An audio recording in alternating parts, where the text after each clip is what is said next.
ആ നിൽക്കുന്ന പെൺകുട്ടിയാണ് ഞങ്ങളുടെ ഡേസി. അവളുടെ ഭർത്താവെന്ന് പറഞ്ഞു നടക്കുന്ന ചെറുക്കനെ അടുത്ത് നിൽക്കുന്നത്. സ്വർഗസ്ഥനായ പിതാവേ, എന്റെ ആത്മാവിന് കൂട്ടായിരിക്കണമേ. എന്റെ ആത്മാവിനോ? ഞങ്ങളുടെ കൂടി ചേർത്ത് പ്രാർത്ഥിക്കച്ചോ. അച്ഛൻ എന്താ പേടിയുണ്ടോ?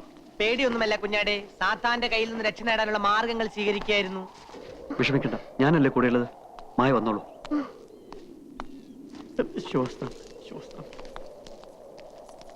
എന്താ തന്റെ ഉദ്ദേശം? ഞങ്ങൾ ജീവിക്കാൻ സമ്മതിക്കില്ലേ? ഡേസി മോളെ, ഞാൻ ഡേസി ഒന്നുമല്ല, എന്റെ പേര് മായാന്നാ. കേട്ടല്ലോ, ഇനിങ്ങനെ പോയിക്കൂടെ? അസുഖമുള്ള കുട്ടിയാ, അവൾ അങ്ങനെ പറയൂ. അസുഖം എനിക്കല്ല, തനിക്കാ. ഉണ്ണി വാ, നമുക്ക് പോവാം. കുഞ്ഞാടെ, നീ സാത്താന്റെ പിടിയിൽ പെട്ടിരിക്കുകയാണ്. നിന്നെ ഞാൻ രക്ഷപ്പെടുത്താം. താന്ന് പോടോ. വാ മോളെ, നമുക്ക് വീട്ടിലോട്ട് പോവാം. പിതാവേ,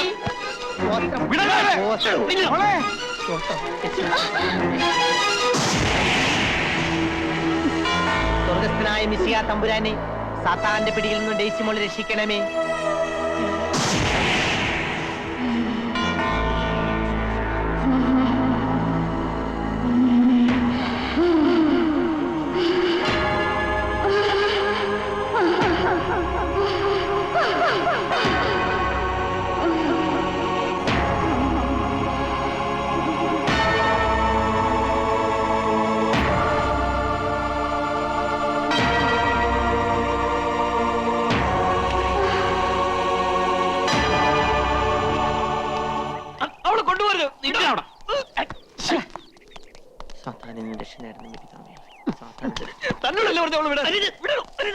പിതാവേ, എന്റെ കൊഞ്ചം കുരിശും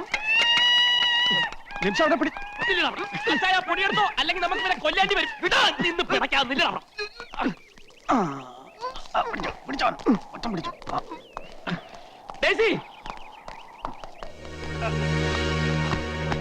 അവിടെ കിടത്തി.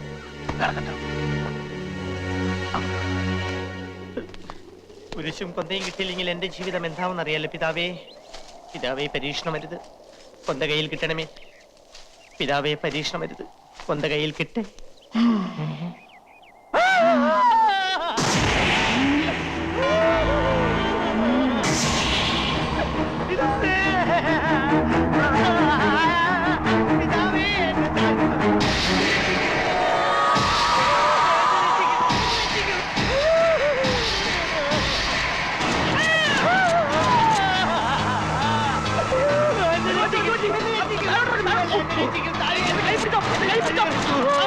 ഞാനിപ്പോൾ പറന്നു പോയേനെ കുഞ്ഞാടേ.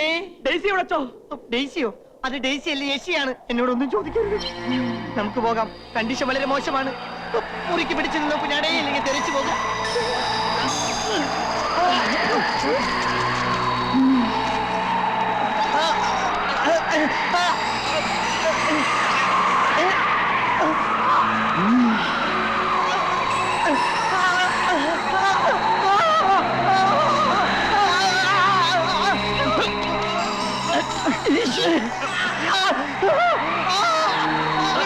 എന്തെങ്കിലും മന്ത്രം ജപിക്കച്ചോ, അല്ലെങ്കിൽ അവള് നമ്മളെ കൊല്ലും. കൊന്ത പോയുടെ കുഞ്ഞാടെ, ഇനിയൊരു മന്ത്രം ജപിച്ചിട്ട് കാര്യമില്ല. ഇനിയിപ്പോ എന്ത് ചെയ്യാച്ചോ?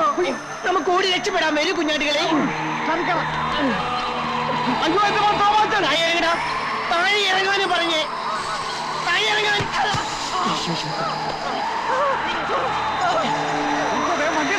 വേഗം വിട്ടു, അവരെല്ലാവരും പൊക്കിക്കൊണ്ടിരിക്കാം. ഈ കാറ് പൊങ്ങി സാത്താനെ.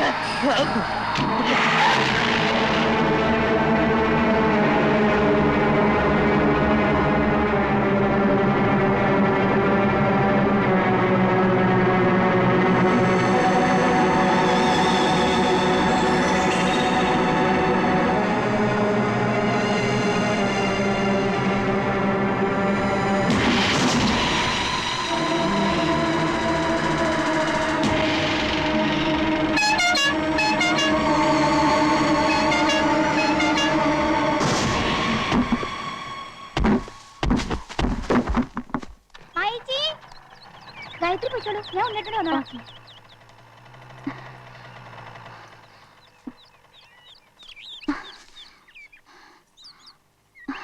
ഉണ്ണി, ഉണ്ണി, ഉണ്ണി.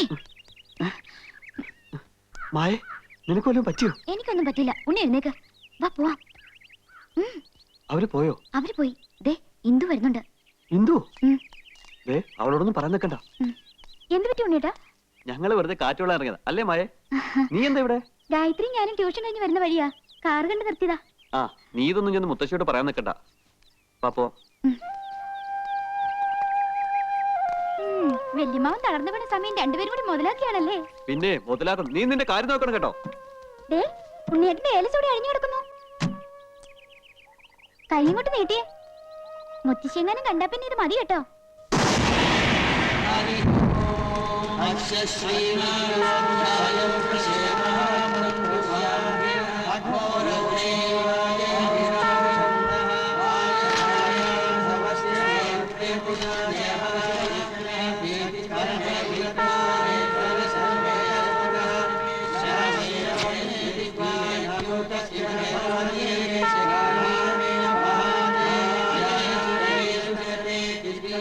എന്താ മേപ്പാട്? ദുരാത്മാവ് ഈ കോലോത്തുള്ള ഏതോ ശരീരത്തിൽ കുടിയേറി കഴിഞ്ഞിരിക്കണോ? ആരുടെ ദേഹത്താണെന്ന് അങ്ങോട്ട് തീർത്തും പറയാൻ വയ്യ. ആരൂടം തടുത്തിരിക്കണോ? സംശയിക്കാൻ എന്തിരിക്കുന്നു? അമ്മാവൻ വെട്ടിയിട്ട പോലെയല്ലേ കിടന്നിരുന്നത്. അമ്മാവന്റെ ദേഹത്ത് എന്തോ കൂടിയിട്ടുണ്ട്. കണ്ടില്ലേ, ഞങ്ങൾ എന്താ ഇനി ചെയ്യേണ്ടത്? ഓം കാളി ലോകമാതേ, എല്ലാം നിന്നിൽ അർപ്പിച്ചിരിക്കണു. ഇയാളെ പിടിച്ച് കളത്തിലിരുത്തുക. ഇരിക്കേ ഇങ്ങടെ.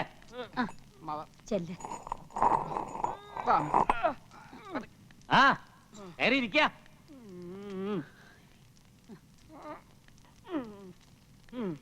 ആരാ നീയ്? നീ ആരാണെന്ന് ഉരിയാടുന്ന നല്ലത്. ഇല്ലച്ചാ പറയിപ്പിക്കും. പറയില്ലല്ലേ? എന്റെ ഭഗവതി,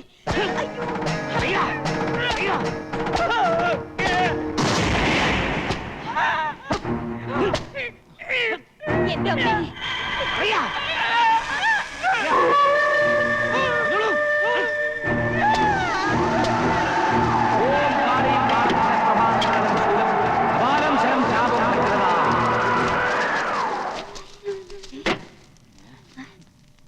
ദുരാത്മാവ് തമ്പുരാന് ശരീരത്തിലല്ല, ഇതവളെ വികൃതി മാത്ര. ഒന്നും കളത്തിൽ തെളിയുന്നില്ല തമ്പുരാട്ടി. അവൾ കൂടുതൽ ശക്തി പ്രാപിച്ചിരിക്കണു. ഭഗവതി, അനിഷ്ടങ്ങൾ എന്തെങ്കിലും? എല്ലാവരും കരുതിയിരുന്നുകൊള്ളുക. ജലപാനം പോലും ഇല്ലാതെ കഠിന മന്ത്രങ്ങൾ കൊണ്ട് അവളെ ആവാഹിച്ചു കെട്ടാനുള്ള ഒരുക്കങ്ങൾ ഏതാനും ദിവസങ്ങൾക്കുള്ളിൽ പൂർത്തീകരിക്കും. ഏത് ശരീരത്തിൽ ഒളിച്ചിരുന്നാലും അവളെ നോം ആവാഹിച്ച് നമ്മുടെ മന്ത്രപ്പുരിൽ എത്തിച്ചിരിക്കും. ആകെ ഭയം തോന്നുന്നു മേപ്പാടൻ. ധൈര്യം സംഭരിച്ചേ ഒക്കൂ. ഒന്നും സംഭവിക്കില്ല. തൽക്കാലം ഈ തകിടുകൾ ഓരോത്തിന്റെ 4 അതിരുകളിലും കുഴിച്ചിടുക. ഇതിന്റെ ശക്തി കൊണ്ട് അവൾ ഇവിടുന്ന് തനിയെ ഇറങ്ങി നമ്മുടെ മന്ത്രപ്പുരയിൽ എത്തിക്കൊള്ളും. ഈ കോലോത്ത് വസിക്കുന്ന ആരെങ്കിലും ഏകനായി വേണം ഈ കർമ്മം നിർവഹിക്കാൻ. ധൈര്യവും മനഃശക്തിയുള്ള ആർക്കാ ഞാൻ ഈ തകിടുകൾ കൈമാറുക? എന്താ ആരും ഇല്ലാന്നുണ്ടോ? ഏറ്റവും യോഗ്യനായ ഒരാളുണ്ട്. ആരാത്? നമ്മുടെ ആവേശാനന്ദ സ്വാമികൾ. അയ്യോ, ആവേശം വരിക.